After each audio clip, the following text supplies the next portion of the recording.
Aurillac, préfecture du Cantal, 27 000 habitants, son club de rugby, le phénoménal homme du Cantal, Monsieur Thierry Pochestrade. Ça va Thierry? Et toi, tu vas bien?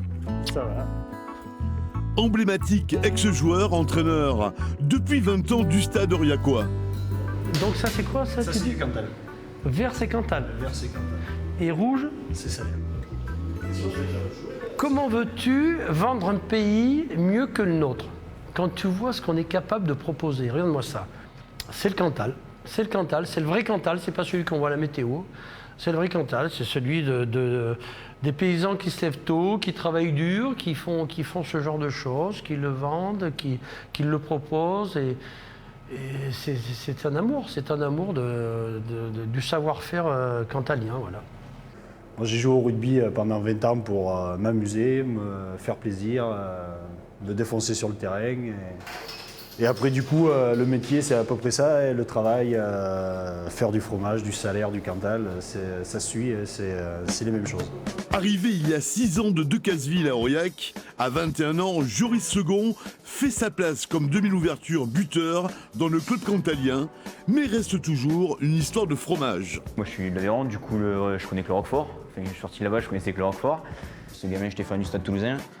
Ça faisait un peu de route, du coup on venait voir Aurillac. Quand je voyais Maxime Petitjean, tout ça, c'était un peu mon rêve. J'ai de la chance de jouer en pro, donc je suis plus heureux.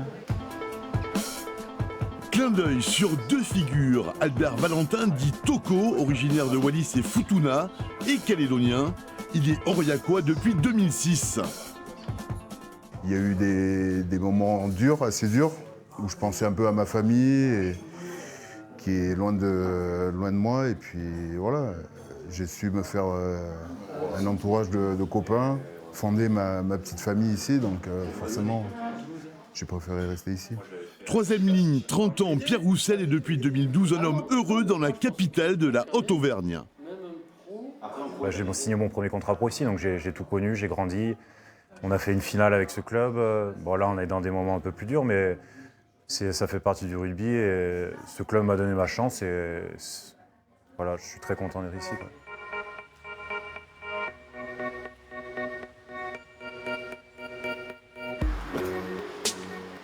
Ouais, je suis un peu à la bourre, c'est vrai. Je suis un peu à la bourre. Après beaucoup de départs, puis actuellement plein de blessés, le stade aurillacois n'est pas au mieux pour l'instant.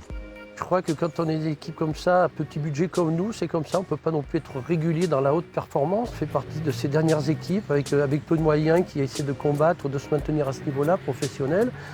Pour l'instant, on y arrive plutôt bien. C'est difficile, on le sait, mais on met tout en œuvre, on travaille pour y parvenir. Et je crois qu'on a la chance à Aurillac d'avoir une équipe professionnelle.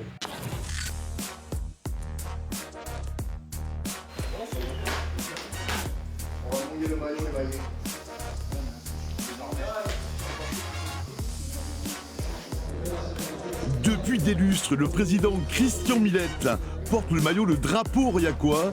Il avait ce soir à Alric une petite déclaration. Le message, c'est d'abord qu'on a besoin de notre public et que dès qu'on est un peu dans la difficulté, on voit que les gens sont un peu moins prêts à venir nous soutenir. Et c'est dans ces moments-là, au contraire, qu'il faut venir soutenir son club de cœur. Il faut se rendre compte que c'est une chance que d'être en Pro D2 et qu'il faut se battre tous les jours pour y rester. Et on a besoin de notre public.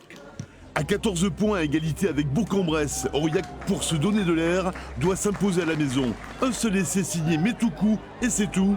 Joris Second fixe Paul Boissédonne et le 3e ligne aplati. Aurillac mène à la mi-temps 13-3. Il faut être vigilant, il faut être très vigilant parce que c'est une équipe très difficile à jouer et le contexte fait que c'est difficile. Tellement difficile qu'Aurillac se fait des frayeurs. Mathis Viard, le Bressan, ramène le point de bonus défensif. Aurillac 13, Bourg-en-Bresse 9. Il faut savoir encaisser les coups, parce que je pense que là, on va en prendre, mais on est prêt à ça, et puis on va se relever, on va travailler pour et repartir de l'avant. Pas d'euphorie, loin de là dans les vestiaires. On pense déjà au déplacement Columérin.